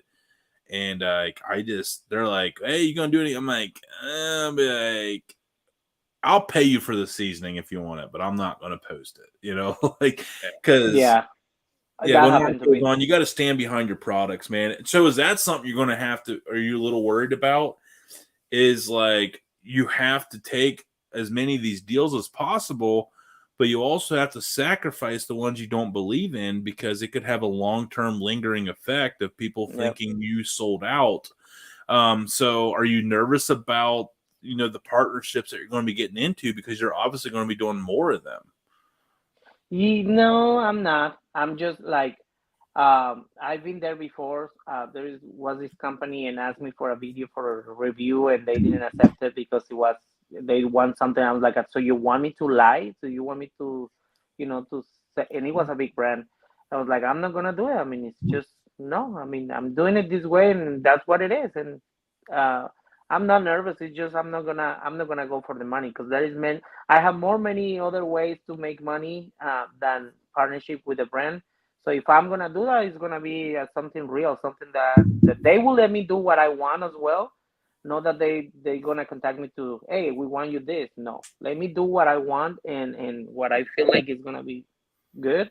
And if it's good, I mean, I'm not gonna do that. Even if it's a small brand, I don't care. It's just if the product is good, I'll do it. That's for sure. So, are you going to taste the product before you do it? Is that going to be a rule, or you like if they're like, or is it like your agent's like, hey, they paid, you're doing it? Like, is that how it's going to be? Or I'm asking because I'm genuinely curious on like the agent third party relationship and like how all that works. The agent just negotiate the price and take the most that they can take from the brand. That's it. They don't decide what you do, or they don't force you, or they don't tell you what to do. It just, this is the offer. They can give you this. Do you want it? Okay, and that's it. And I always try to ask for a product to try it before. Like if it's a product like food, send me a product. I'll try it and I'll be, you know. But I mean, also I got to the point that it's like I only have 200,000 subscribers, followers. It's just not a lot. I mean, I cannot be like picky about it. But at some point, on some part, I was like, I have to. I mean, no, because I have less followers, I'm gonna be like doing whatever. I don't wanna be. I don't wanna be just like that. And I've seen many people like that in TikTok. So I was like, TikTok is a very, very dangerous place to be. So if you are not real, if you are not authentic, yeah, you're not gonna be good. I mean, we've been in the game long enough, and you have now too, probably. We've sniffed some of them out. Like we kind of like, this is not going to go well, and everyone just kind of like backs off. Like, we're just gonna let this one catch on fire and die out. We'll stomp it out when it's dead. Type situation. Cooking. She's like, "What's a flawless cook asking for a friend?" Well, clearly she's never watched any of my cooking videos, so thanks for that. I mean, jeez. I mean, flawless is the Dude Network's middle name. Sure, we'll go with that one. Yeah. I mean, this is my brand, and I say it's flawless, and that's just the way it is, boys. Like, yeah. But like, so, Jose, go. Final thoughts here before we let you go and wrap this up here for the weekend kickoff party. Okay. I have one last question, and then you can finish it up with wrapping up statements, and we'll send us out of here. We're dudes. It is a party. I know you like the party. What is Jose's go-to cocktail? And if it be specific. I don't do hard liquor anymore. I have liver problems. Yeah, clearly. I probably should. I was a lot into. Right now, the best thing that I can drink is hard seltzers because it's the less sugary, less. It's still bad, but at least it's better than judgment-free zone here. I actually love a good White Claw on a hot day. Love a good. Oh yeah, the bad thing is I don't get drunk. Yourself. I cannot get drunk with those, but it's still it's on your what pink it is. smoker. Yeah. Sorry, I was talking shit to Rev. John's a YouTube. But no, I mean for that reason I'm like that right now. So I was all about tequila and my bigger was whiskey sour. I just all the time whiskey sour. All the time. I don't drink either, like at all. I've been sober for a decade. But so in your opinion, do you prefer back in the day tequila or mezcal? Tequila, 100%. Yeah, tequila. Right on. Mezcal is for the rough people. No way. Thank you. I don't think you guys need to be aware of what I like, but I like Cleveland whiskey. Oh boy. Hey, another one. Yeah, that one was a little rough, but Yeah. I mean, I waited on my opportunity, and I was I- going to do no, the no. logo and be like, they were talking about sours. Like, there's only one whiskey for whiskey sour, and that's Cleveland whiskey. yeah, that would have That would have been. They can't all be gems, Johnsy. I gotta be human every once in a while, no, it's bro. just no, bro. It's just because when your other two fucking were ringers. I mean, you can't. It's hard to live up to that standard every time, Johnsy. I try, man. I try. Johnsy, we need a roll of Tony plugging the sponsors. Working He on actually, yeah. it's already in play, homie. It's like a 4-hour long video of Oh man, nothing but that. guys. I would never do that. I have wouldn't whole do note. that. Come on. And I would never, it's just not my style. I would never bring up how great Branch is with the Branchero. And I would never talk about how I used up the rest of my high elevation SPG today because it's so fucking good. And that I have to have a backup bottle of Memphis Sweet Smoke. And, I just wouldn't do that to you guys. And I would never talk about how I use street corn, honey chipotle, and Ohio pork on every pulled pork I've ever done. I just wouldn't do that to you guys. And I wouldn't offer a 10% discount using the Dude Network. It's just not my style. Never. That money, bud. Good to know. That was gold. Yeah, you called me out, man. I had to save myself. I love it. Hey, Jose, that's how you go full time, bro. Remember that. Yep. You ever need a hype man to get all your sponsors in on the live event? I'm the guy, man. I'm the guy. Oh, In dude. 4 seconds flat. Yeah. Hey, and by the way, man, if you ever want to make a pit stop on your way to Pittsburgh, we're only a 4-hour drive off I-70. If you ever want to come out and spend the weekend, Yeah. I know Dez would come over. Yeah, I'm trying to do that. I will. I have November very busy right now, and of course the holidays comes in December. But I want to do. And then if these things concrete, it's gonna be when January to March. And I want to just start driving around and visit friends and cooking at their homes. Nice. That's what I want to do. Dude, hey, we got the Dude Network You're barbecue patio. We got a fenced-in backyard, man. We got, That's good. dude. Yeah, it's on. Alyssa's gonna be so excited. Well, I'm sure real carne asada. It will be Yeah. fantastic. You can come here and make them. Show me how to make them mojito things, so I can get a good pop every once in a while here at the house. That'd be great. Yeah, I would love that. Jose, thank you so much, man. I expected to have you on here tonight and just catch up on what you have been doing. I had no idea what you were up to. Super, super excited. Whenever the show gets going, man, we got to get you back on because we got to get you talking about it. And we're going to probably have like 6 million followers by then, realistically and reasonably. Yep. So like we'll be able to like really push you next time. So we're really excited about that. But dudes and dudettes, thank you. Johnsy, thank you. The Rev, thank you. Jose, thank you. Marco, Woodfire Weed Whiskey that was on earlier. We appreciate him. And Doobie, who's tried to call me. I know he's dying to know how the rest of the show went because he couldn't be in here, but we thanked him for him. Des, thanks for being over here and interacting. We missed you tonight, but next time for sure. We will have a whole show with Jose and Des. That'll be the collab show. We got to get you together for the whole show. Absolutely. We won't even need to talk. I'll just sit back and drink beers and drink. Watch the show. No, actually, I'd probably drink Cleveland whiskey, the whole time, but it's still bad. They've got 2 bad ones. What whiskey are you drinking tonight, Tony? Well, now that you mention it, I don't always drink whiskey, but when I do Cleveland whiskey. Boom. All right, everybody. On that one, that was a bad idea. And we will see everybody here next Friday. Hey, real quick, next Friday, banger, big banger, because we got a big edition today. Tavin Dillard, Mr. Pumpkin Helmet Wearer himself, will be on next week, as well as the Rage and Pillage podcast. Nombre and I did that show last night. It is more raunchy and out of control than ours, so that's going to be a pretty wild. That's saying something.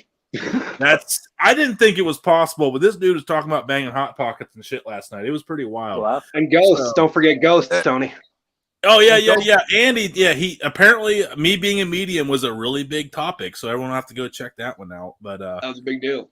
That was a big deal. Even though I'm not a medium. My mom just thinks I am. But anyway, find out about that next Friday on the Dude Network on live at Friday at 9 Eastern time, 8 o'clock Texas time, 7 o'clock Mountain time, and 6 o'clock John Z time.